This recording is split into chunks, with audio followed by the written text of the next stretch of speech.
Hello. This is both a response to some of the writings I've seen in the introduction, something that usually comes up in the class, and recognizing that it's about time that I explain part of the class to you. Um, you might normally get this in an introduction. I just like to wait a couple of weeks in before I do it. It concerns this. Some people come to a class on race and ethnicity thinking that what we'll do here is sort of a survey of different races and ethnic groups. We'll stop by each neighborhood, talk about the character of the people, sample a little of the food, the dress, that sort of thing.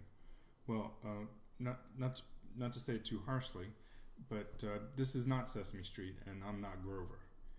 This is just simply not what I do. I don't think that's what the bulk of race and ethnic studies does. What I do is I study how it is a notion of racial difference or ethnic difference is managed, maintained.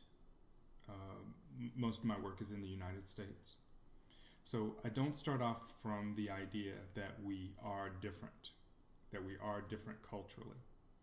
I start off with the idea that I don't know what we are, that everyone is different, that seeing particular similarities and differences is interactional work, it's political work, it's social work, it's what we do. And I study how we go about seeing similarities and differences such that we believe that there are different racial and ethnic groups. That's what the class is about. It's not a survey of difference, and it doesn't assume difference. The Azandi believe in magic. They grow up believing in magic, and everyone around them believes in magic. We grow up believing in race and ethnicity, and then the idea that race and ethnicity equate to culture, and that we are therefore different in just a particular set of ways because we grow up with it. It's different in different parts of the country, definitely different in different parts of the world.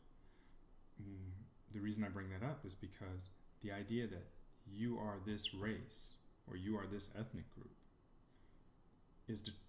says something about who you are, I think is less accurate than saying what race or ethnic group you see yourself as depends upon where and when you are. So for example, we in this country have Latinos, sometimes referred to as Hispanics.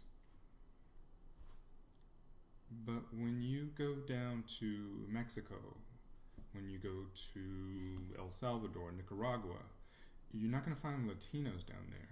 You're going to find Salvadorians, Nicaraguans, Costa Ricans, Mexicans, and then once you get the Mexicans, they're going to divide into different regions. Even at that point, the notion that I am Latino, just in and of itself, is a localized phenomenon.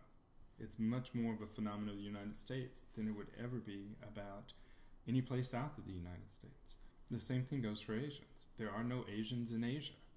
There are Koreans and Japanese, Laotians, Chinese, a number of other groups I'm not saying out loud right now. And if you go around trying to say, well, Laotians and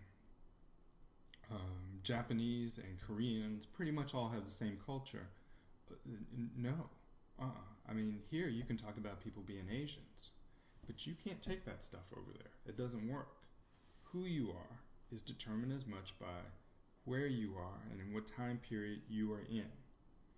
This class doesn't start off with, we are all different groups, let's look at how we're different.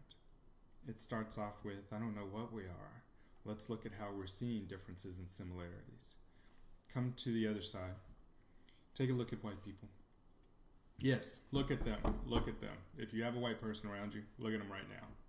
If you have a few, you'll notice hair textures are different, nose sizes and shapes are different, skin colors, tones are different, heights, weights, body frames. How do you see them as all the same people?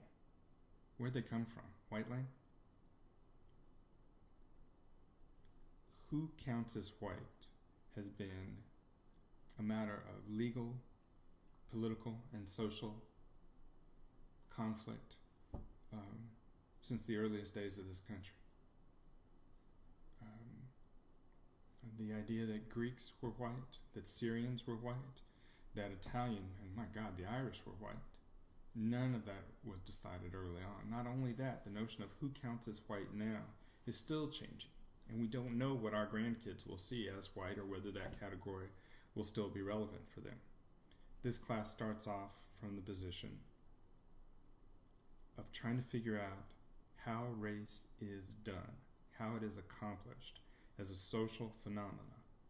It does not start off by seeing you as different because you believe you have some cultural heritage. The Azandi believe in magic. They believe in the poison chicken oracle. And they have about as much evidence for their belief as you do that you have a cultural heritage or an ethnicity. Now, ethnicity is a little bit different.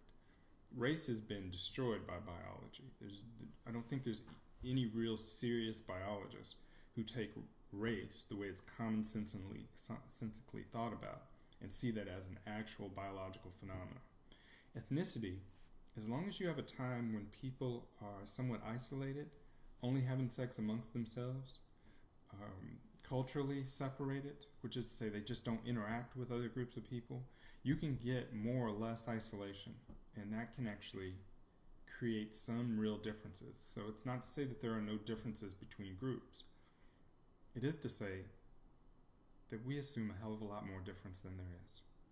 You have a lot of groups, take African Americans and whites in this country, live together for 400 years. They by and large have the same God, the same dress. Values are not that different. When you take different musical styles, what you'll find is as you go back, those musical styles are mixes of each other, and that you can find West African influences in most of the music of the United States, and you can find Scottish and Scot-Irish influences in most of the music in the United States. They've been mixing for a long time in all kinds of ways. To see themselves as culturally different